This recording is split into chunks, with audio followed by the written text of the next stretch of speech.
कहाँ भटक रहे हैं? कहना क्या है, हमारे गोलू भाई बता रहे हैं। मुरारी भाई ध्यान देते हुए। ए जावेद भाई, अरे सोना है करूँगा बाबू।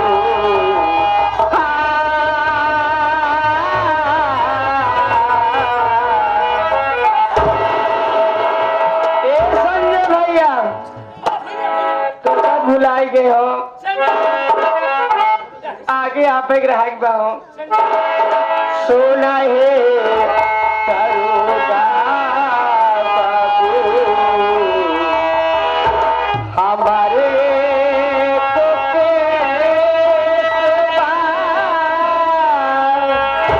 ए मदन गुरु आपो कहता है लाई के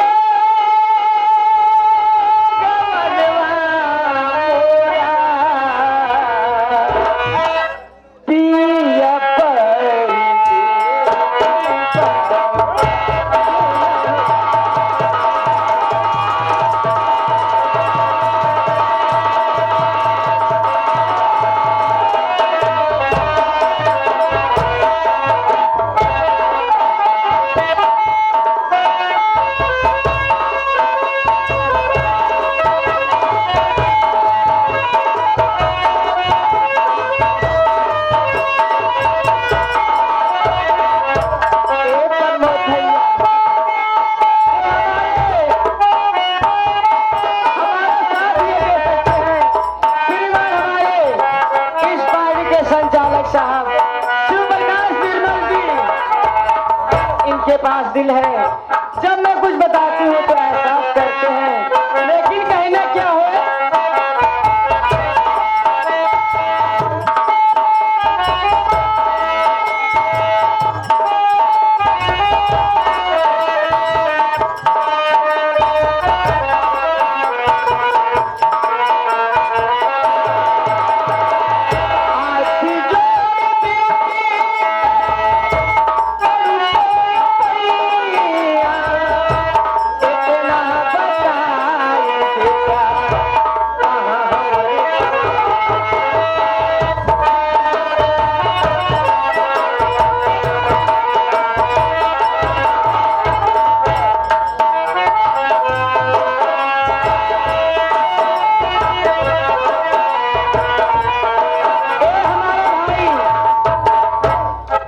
भाई जो कि मलावा से चल कर आए हुए हैं, सासो मलावा।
की परपाजी 12 रुपया।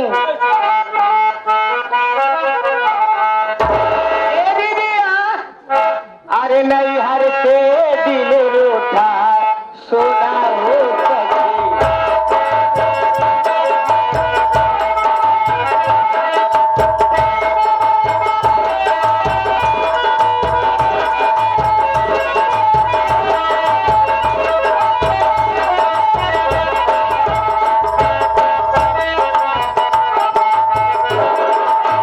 नहीं हर से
तुम मेरी मोहब्बत हो।